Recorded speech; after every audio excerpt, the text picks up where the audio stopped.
Grandstand. Movies, music and books. Wow. Well, June 16 is not that far away. Ned was just talking about the World Cup. On June 16 in Kazan, Russia, the Socceroos begin their World Cup campaign taking on France. And yet this current Australian team is just the pinnacle on a 100-year history in this country, one that's been detailed in the first ever Encyclopedia of Socceroos. The book was launched at Club Marconi, itself a place of many stories that weave in and out of the Socceroos' history. The author is Andrew Howe, who joins us today. Andrew, welcome. Thank you for having me, Tracey. You had the launch last night at a place that, as I say, everybody knows, Club Marconi. It weaves in and out of this fabulous tapestry that is football in Australia. Tell us about the launch. Yeah, the launch of the Encyclopedia of Socceroos at Club Marconi. We asked Club Marconi or Marconi because they're the club when we look at where players have played over the years in terms of the number of appearances made by Socceroos. Marconi comes out number one. So Marconi not as big as they used to be, but really standing in time as the club that has most Socceroos played for them. It was a great launch. First experience for myself to do something like this, but the feedback for the book is overwhelming. Really enjoying the ride here. Well, let's paint the picture for the people listening today. The book, it truly is an encyclopedia. Like, we've almost forgotten what encyclopedias were. This takes us back to that time. It's a beautiful book, hardcover. You've gone through everything because your background is statistics and demography, and so. Is that what got you interested in, telling the Socceroo story and a sports story through that prism? It's certainly been a big part of it. So I grew up in Sydney's Sutherland Shire, very, very Anglo-Saxon Sutherland Shire, the Shire. And then when I was 19, I, for some reason, went along to one of these, what we probably call back then Wogball games, up here Marconi to sides with an Australian-Italian background. In Leichhardt and in Western Sydney, and I was just hooked from that day. Who took you to that game? How did you end up there? Well, a couple of friends just said, "Oh, what do you want to do this? What are we going to do today? Oh, let's go to one of these soccer games." I had no idea about the game really, and I was hooked. Why? Because suddenly you were in this atmosphere that was very different to what you experienced. It was like the world opened up. My world up until then was very conservative, very comfortable Sutherland Shire, and then there's this other world out there. There was a couple of guest players from Italy on the ground, and it was a quaint, beautiful little venue there at Lambert Park in Leichhardt. And yeah, as I say, I was hooked. And then, I wanted to know more about the players, the clubs, the game that I'd suddenly fallen in love with. There wasn't much information out there, so I basically started a quest to build up my own information about the game. My background was as a statistician. That's my qualification. So in terms of building up the data and the information that helped. But yeah, as I was collecting the stats on these players, on the clubs, I was collecting their stories as well, and just started being subsumed by the stories of the players and of the clubs and of the fans, I guess. And you say that it's been a 25-year project, essentially. How much work has gone into it? Because I guess every time you reveal something or unveil something, it leads you somewhere else, doesn't it? So it's layer upon layer upon layer. Yeah. My wife probably has a better idea of the amount of time I've spent on it. Yeah, we should have got her on the line. Yes. Yeah, tell us the truth about this. Yes, my very supportive wife, Bernice. It's like, and I say that because I get subsumed. I'll start back in the day. It was spending a lot of time in libraries. Now, obviously, that the internet is a fantastic resource. Trove, which is an online place where you can look at newspapers from before the 1960s, run by the National Library. It's an amazing resource, all searchable now as well. So a lot of that research for the older players and their backgrounds is a lot easier now. But yeah, as I say, back in the day, it was just a case of getting subsumed in both the numbers, as a stats man myself, stats person, but yeah, those stories, especially when we start bringing in the backgrounds, what countries, players, and the clubs and the supporters have come from over the last 100 years. And so how much have the Socceroos changed in that time? Okay, in terms of the backgrounds, so 100 years ago, or almost 100 years ago, Australia played its first game, the national soccer team, obviously. So in 1920s, we had around a quarter of the team born overseas, which is pretty much in line with the Australian population back then. So back in the early 1900s, about 1 in 5 Australians were born overseas on the back of large migration in the 1800s. Now, over the first half of the 20th century, with war and depression, migration really slowed down into the country. So by the 1940s, only 1 in 10 Australians were born overseas, reflecting the low migration. And the national team reflected that as well. Just 5% of national team players in the 40s were born overseas. But yeah, the source countries back then were mainly Britain or England and Scotland. But interesting selection of other countries. So we've got a Swiss player there. We've got a Poland-born player. And then the World War II came along. We had the post-war migration boom, where Australia really grew upwards and outwards, I like to say as well. The population doubled in just 20 years after the war on the back of large-scale migration from all over Europe now, not just England, but Italy, Greece, the former Yugoslavia. And then we see that reflected in the national team. In the 60s and 70s, 3/4 of the national team were born overseas. Still, the British and were that main, the main source country, but yeah, lots of from the southern and eastern Europeans in the 60s and 70s. Since the 70s, there's been this dramatic drop, or a very consistent drop, and now only around 5% of Socceroos are born overseas. But what we look at now is that second generation. They're basically that the Socceroos. A lot of the Socceroos of today are the sons of those migrants that came out in the post-war, and now we're not talking the sons of just the British and the Southern Europeans. They come from all over the world, the parents of the current Socceroos.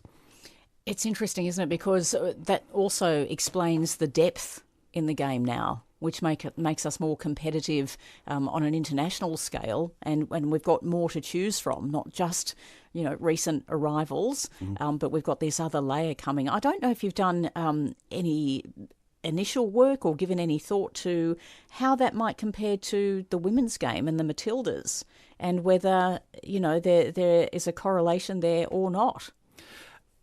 Really good question. Matilda's history is something I've been working on in the background and looking to publish the first encyclopedia of Matildas just next year in the lead up to the 2019 Women's World Cup. So I'm looking forward to over the next once a lot of the business with the current men's team Socceroos dies down to focus more on the backgrounds of the women's players. There's a big difference in the demographics. And yeah, looking forward to getting into that over the next 12 months. And I guess that also shows, how a women's sport develops and probably comes from a bit of a different space and different people being allowed to play the game in the early stages and how that unfolds. Yeah, looking forward to doing that. I mean, the Matildas have a 40-year history, so there's a good bulk of years there to analyse. And yeah, no doubt that women's football is on the rise with Australia in yet another World Cup and being ranked comfortably in the top 10. So with the work that you've done and taking these stats and looking at the demography and the changing demography in Australia, does the Socceroos actually tell the story of Australia? In a lot of ways, yes. So when we spoke earlier about if you compare the proportion of overseas-born Australians over the century with the overseas-born Socceroos, there's a strong relationship, a strong correlation, but the trends then start changing 20 years ago, from around 20, 30 years ago, with currently 28% of Australia's population is born overseas. So that's the highest proportion since the 1800s. in relative terms, overseas migration has been very strong in the last 10 years. But the Socceroos are becoming more Australian-born. So we've diverged in the last 20 or 30 years. And we put a lot of that down to the different source countries of those migrants nowadays. Chinese, Indians, I think the Philippines-born is the fourth highest or fifth highest overseas-born population in Australia. So England or the UK is still number one in terms of birthplace of overseas-born Australians. New Zealand, China, India, and then the Philippines. So the East Asian and the Southern Asian countries, football is strong over there, but nowhere near as ingrained as the main migrant groups of the 50s and 60s, so Southern and Eastern Europeans. What's going to be fascinating then is if you can project forward, you would probably say that, 10, 15 years' time, we're going to see greater depth maybe in a sport like basketball, which is huge in China, huge in the Philippines, growing in India, and we might sort of start to see a shift in that direction. It's an interesting challenge for all sports, really. Now, football is growing in those countries, but yeah, as you say, Tracey, the other sports are growing as well. So there'll be, so interesting challenges as the governing bodies or the coaches try to entice the more recent migrants or the sons and daughters of those migrants into their sports. So everything you're saying actually kind of points back to a situation where you would think that whenever we have discussions about building cohesive societies and communities that are all inclusive, sport really plays a very significant role. It certainly does. I think the Socceroos reflects that with the varying backgrounds of the players. Traditionally, especially in the 60s through to the 90s, the biggest Australian clubs were the so-called migrant clubs that were essentially backed by the Italians for Marconi and the Croatians for Sydney Croatia or Sydney United. But what you find is when you look at the backgrounds of the players that were playing for those clubs, they were coming from everywhere. So in the 60s, Pan Hellenic, a Australian Greek-backed club, they had players from Argentina, from all over Europe. A couple of Greek players in there, of course, but those clubs themselves have always had that multicultural mix. And yet, at various times through the management of football in Australia, it's those sorts of links they've tried to destroy in some way, isn't it? They've tried to make it, no, we need to get rid of these ethnic boundaries. And yet what you're saying is there weren't really any boundaries. They were actually probably more inclusive than a lot of other aspects of society at the time. Yeah, it's a really fascinating one. It's one that Joe Gorman, who I know Tracey has done some really good work as well. Look, we can say that those clubs, we know those clubs were more multicultural than what the soccer fans knew, but I guess in terms of your typical Australian, they were still seen as in one sense, the woggy Croatian club or the Greek club. But yeah, they as I say, a real inclusive and interesting mixture of players that these clubs had. Did anything surprise you in your 25-year journey in putting together this encyclopedia of Socceroos? Was there anything that came out that you went, gee, I never would have thought, or I had no idea about that? I always knew that football was the international game, but I didn't realise how international it was in the past as well, and that players in the past did have interesting lives. A lot of them did have interesting lives. Probably, I guess I thought that that the typical player of the past was born and bred in Sydney or whatever, and just played on the weekends and worked perhaps in the mines in Newcastle or Wollongong through the weeks. But there's some really interesting backgrounds to some of those older players in the book, in the encyclopedia. I mentioned a player called Aku Roth, so A-K-U Roth. He was born in Warsaw in the early 1900s, grew up in Germany, moved out to Australia in the 1920s with his cousin to develop their careers in the wholesale fur trade he ended up playing for Melbourne Harcoa, played for the Australian national team then, and became a very prominent figure in the Australian Jewish community, Aku Roth.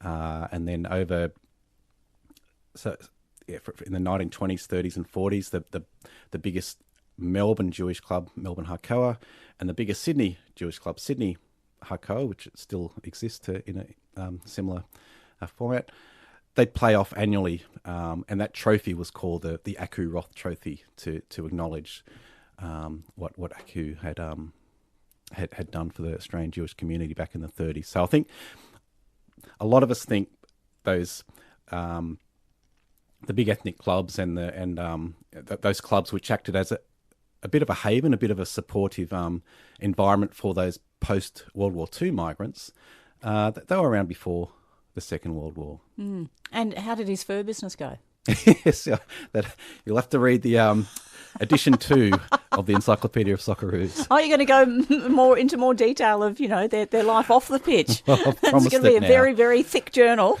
Yes.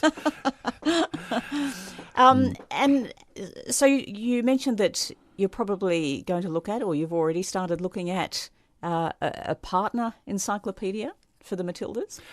Yeah, the Encyclopedia of Matildas through Fair Play Publishing, so a new niche publisher of football books.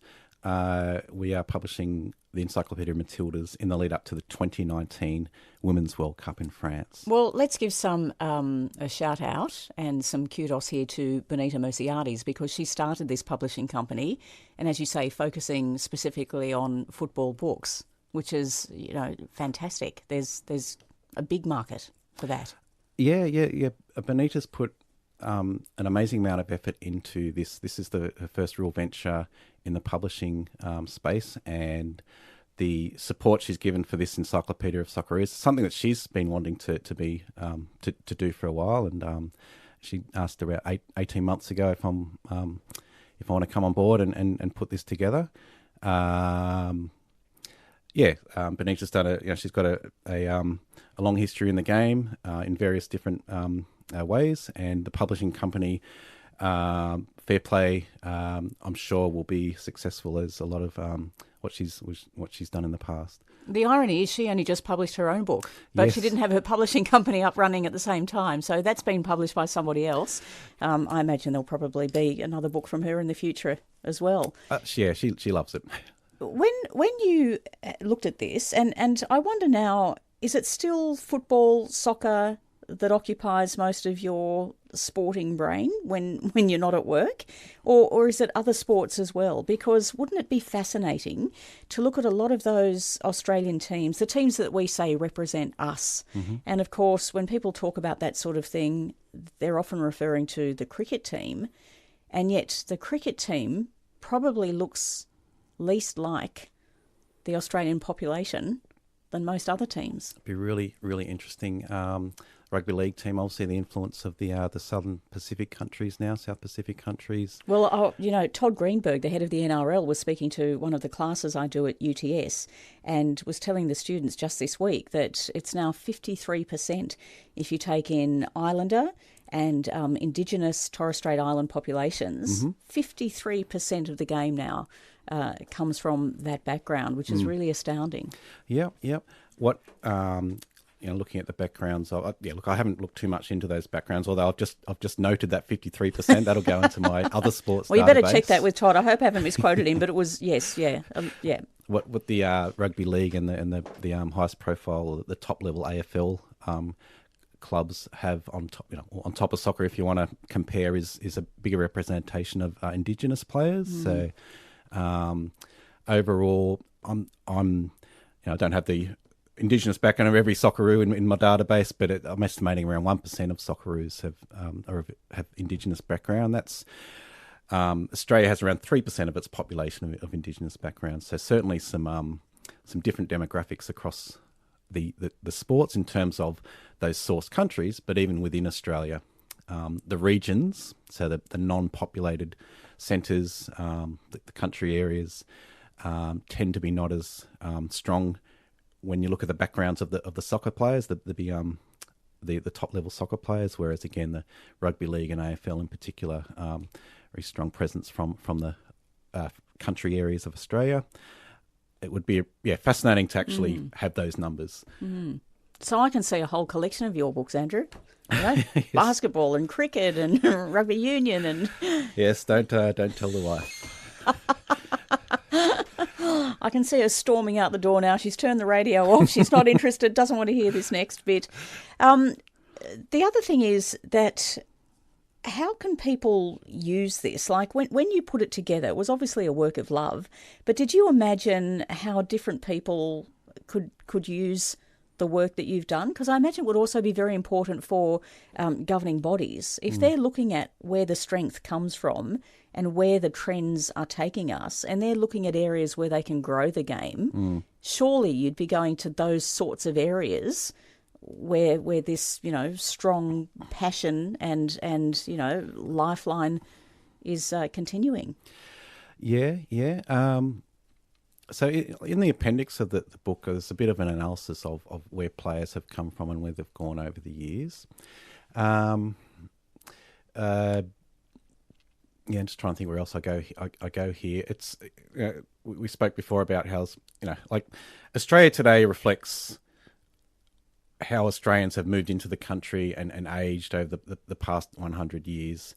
So if you want to get I call it a microcosm of modern Australia, the history of the men's soccer team, to help build that history and relate it to something, a small, Australia's population, we're almost 25 million. We're going to hit 25 million in a couple of months.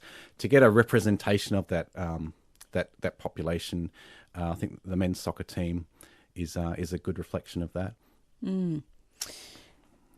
How long a break are you going to have before you start sitting down seriously working on these next editions?